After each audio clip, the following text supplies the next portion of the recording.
So I'm making this video just to talk a little bit about this character that is the Leprechaun.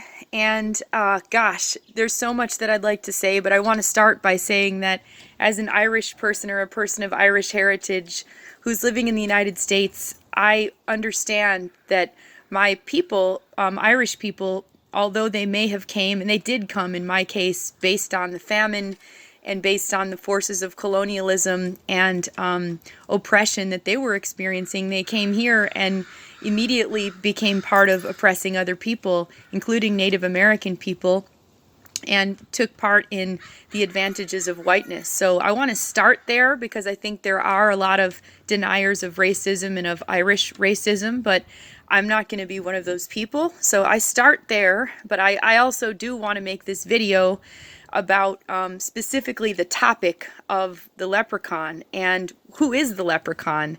And I do feel like I would like to take back the leprechaun from the corporations. The leprechaun has been taken over by the corporations. And who was the leprechaun before that?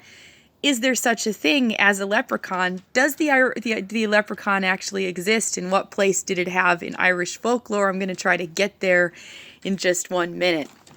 So, as you can see here, the leprechaun has been taken as a symbol, actually to make a lot of money for General Mills here in the United States.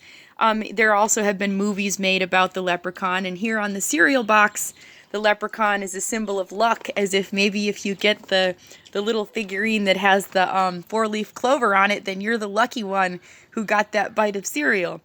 What bullshit, okay? That's not what the leprechaun's really all about. The leprechaun was a pre-Christian, an amazing pre-Christian figure of Irish folklore, and I've done a lot of reading of Irish folklore, and I also had people who in my family who had met leprechauns. And if you don't believe me, I don't care, because apparently you can't see the twinkle in the eye or the gift of gab that's just coming straight off my lips. But yes, indeed.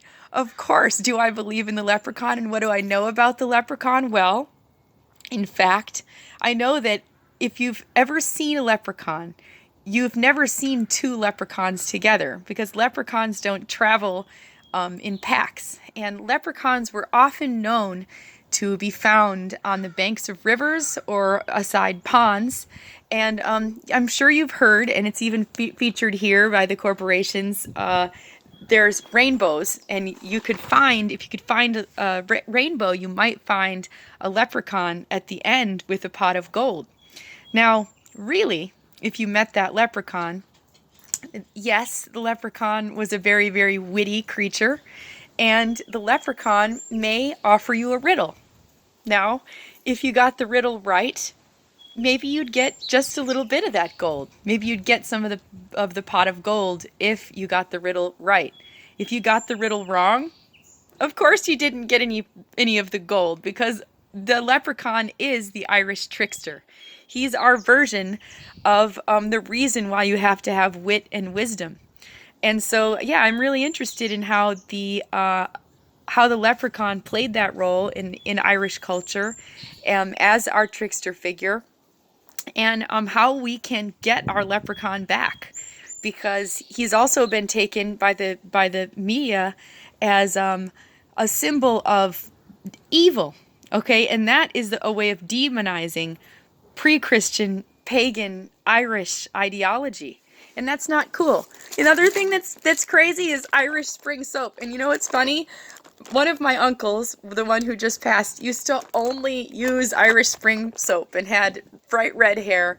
And I know there are a lot of Irish people who ourselves have adopted these like symbols that used to be so important to us. The four-leaf clover, which is about nature, and Irish spring, which was also our connection to nature and the natural environment. So this is just to say we need to take those things back. People should study way more. And I'm going to continue to say that, hey, never doubt that you've met a leprechaun. And if you can't see it, maybe you need to look a little harder for the twinkle in your own eyes.